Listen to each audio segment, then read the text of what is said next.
Hello, hello, hello. Welcome to another episode of the Impactful Introvert podcast. I'm your host, Seema Pateel, a business coach for introverted women who want to implement the shortest path to signing clients that works with their personality and their lifestyle. Now, today I am talking about why the typical online business advice doesn't work for introverts and what to do instead. Let's dive in. See, you've been told be everywhere, post every day, stay consistent, and try to repurpose, be on multiple platforms, etc. But let's be honest, that advice just feels exhausting even to hear. And not because you're not committed. Like, don't believe that lie that if you cannot be on multiple platforms, post the same content on multiple platforms, then you are not committed. It feels like the whole strategy or the process or the idea was never really built with someone like you in mind. You're an introverted woman growing a service based business, and you've probably felt like marketing means showing up loudly and constantly, and that just doesn't fit your life and your personality. Today, I'm calling BS on all of that advice. We are pulling back the curtain on why just do the thing strategy doesn't really work for introverts and what actually moves the needle without burning you out.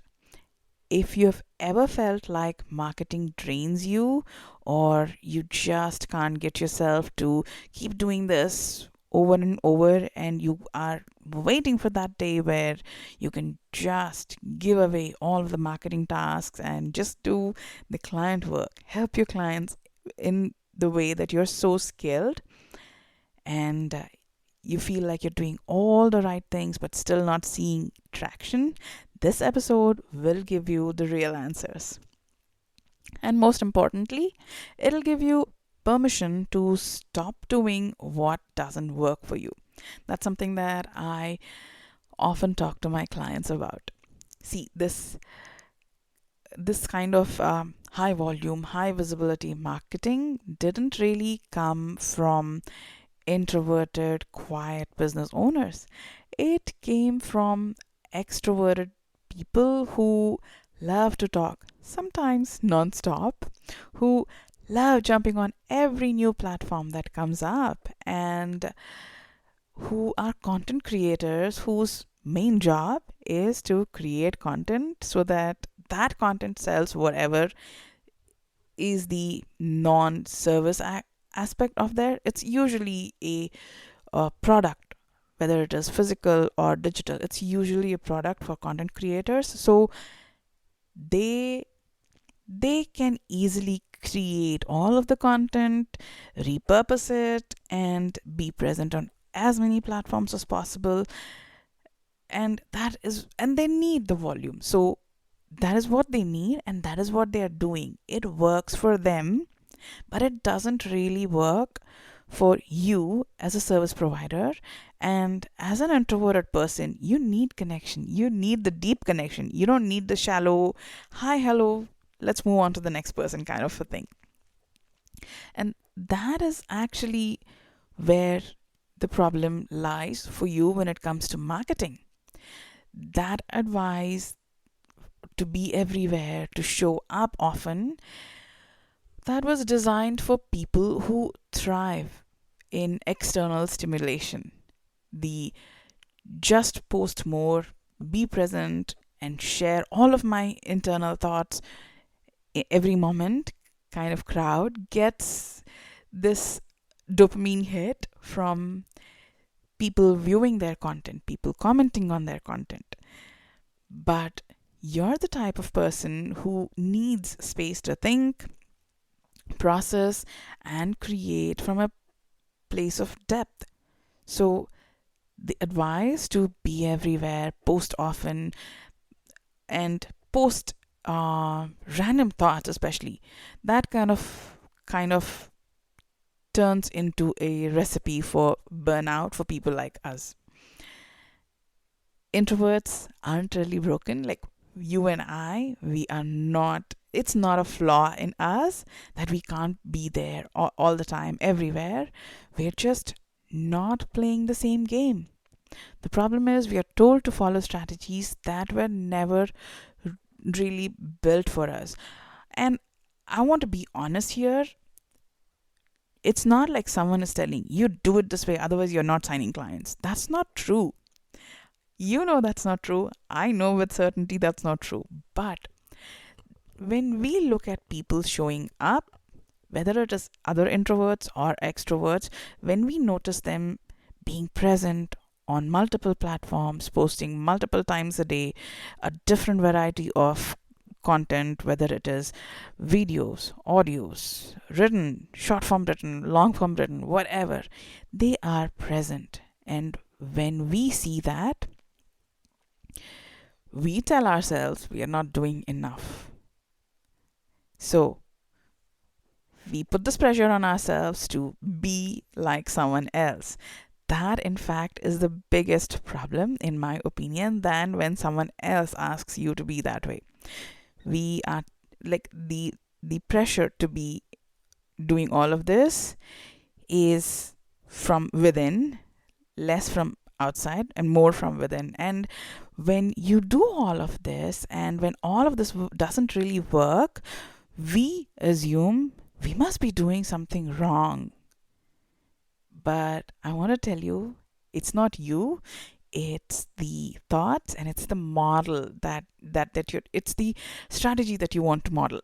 Let's talk about why it kind of backfires for introverts to be like this. I just want to go a little bit deep on why it backfires for us and how it's impacting your thoughts and how it's impacting how you show up. See, when you look at people, and yes, there are some people who are seeing great results by showing up in a loud, constant presence way. And yes, the algorithm does favor them, but it didn't start out that way for them. Like, they are not providing a service. They are not providing a done for you service where you have to set aside time to do the work with your client, for your client, or by yourself.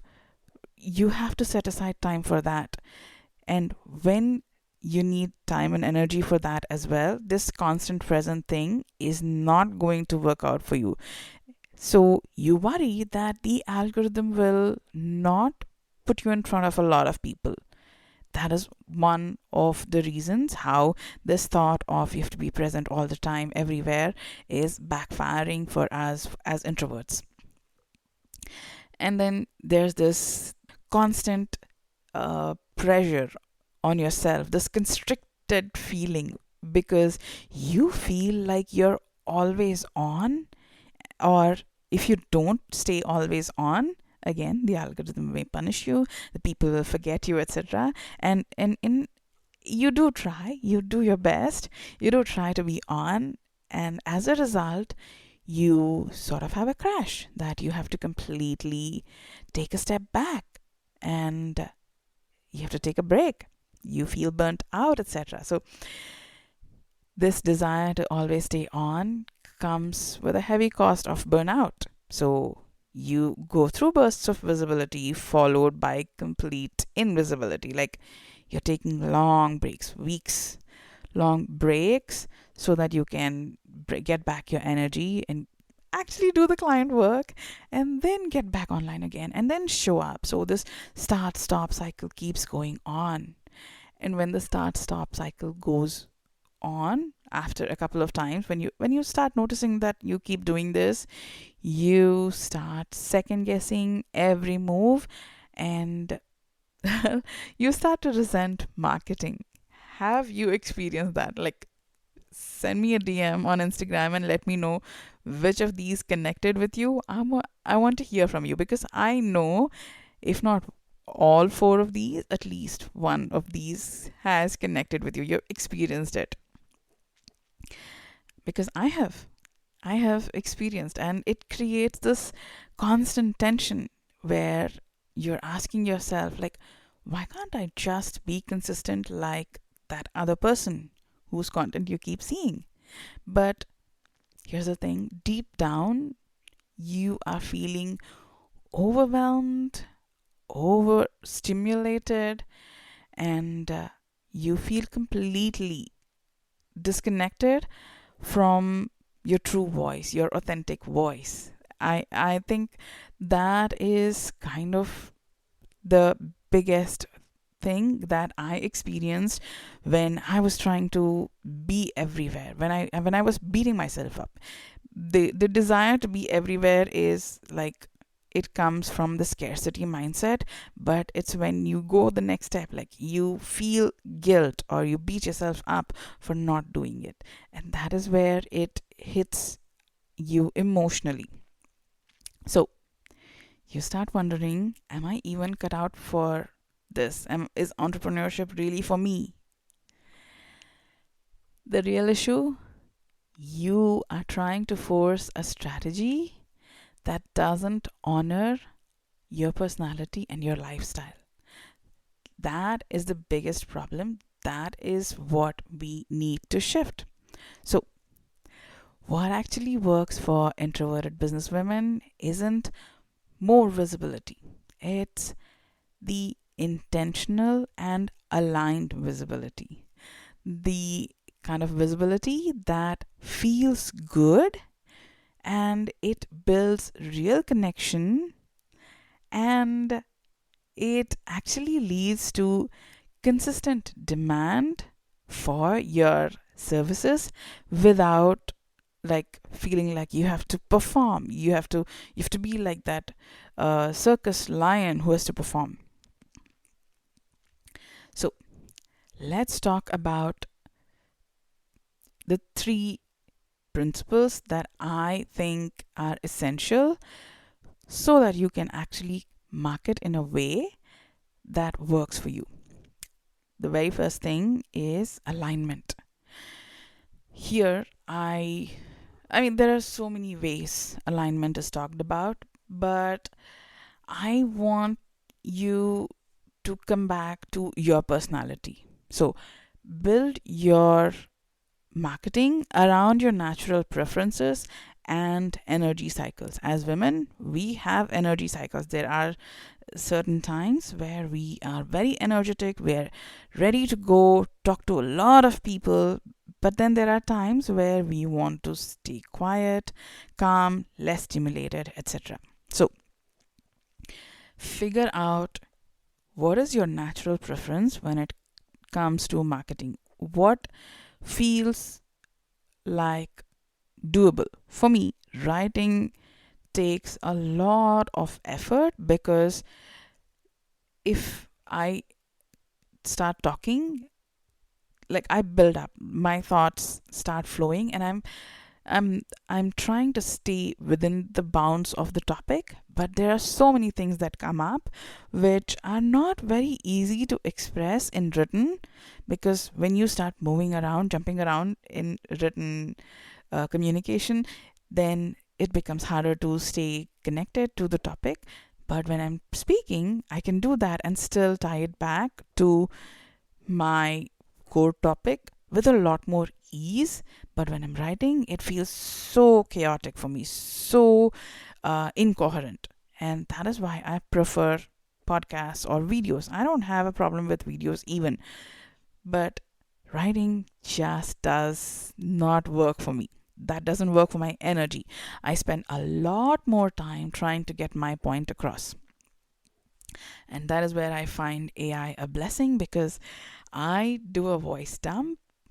I take the transcript, I ask it to refine whatever I have dumped, and it does an amazing job. Like, I don't have to think about, is my previous paragraph flowing into the next? Is it too long? Am I losing my reader? Chat GPT does that for me. So that's such a blessing. So understand what is your natural preference and how you can leverage your energy cycles in a way that you can connect with people, you can create content, you can do client work, and make it feel not be the end of the world every single day or every single week. So you don't need to push through, you just need the right aligned container. Look at that. This goes for every aspect. It's not just what type of, like, what mode of content you want to create. It goes for what platform, it goes for what kind of people you want to work with, it goes for the level or depth of service that you want to provide, everything, so that it really, really does align with your personality and your energy levels. The next thing is to, like, when it comes to your marketing, try to say less but say it better. I'm not saying it has to be the newest thing, but try to put in your personality, your experiences in your content so that people get to see your perspectives. That is definitely going to sit better with the right people. Like, it is going to attract the right people and it is going to repel the ones who are not really a good fit to work with you. So look at doing that. And instead of trying to be everywhere, to repost the same thing on multiple platforms and doing, like, following all the amazing advice that is freely available online, like, have a more focused approach.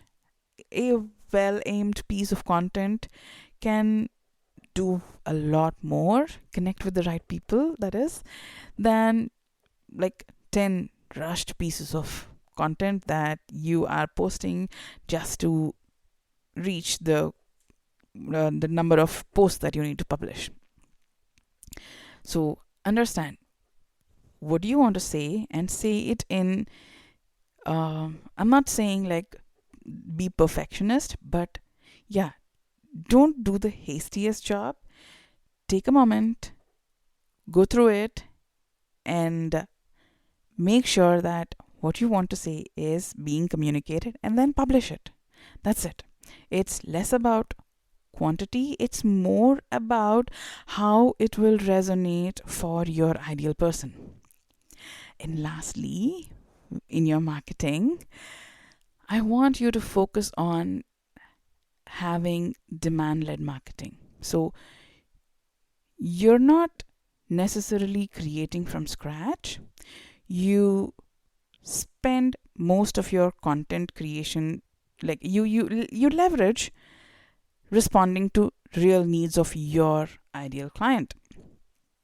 So what I mean is, how to content, educational content is great and it is helpful in showcasing your skills and abilities, but the content that is going to convert better is the kind of content that is responding to your ideal person's real needs. So instead of feeling like you're yelling into the void, you're having focused conversations with the people who are already looking for what you do. Now, what I mean by this is, when you're creating content, when you're thinking about what does my ideal client need, truly, genuinely answer that thing. What I mean by that is, like, I talked about my in my previous episode, I talked about offers.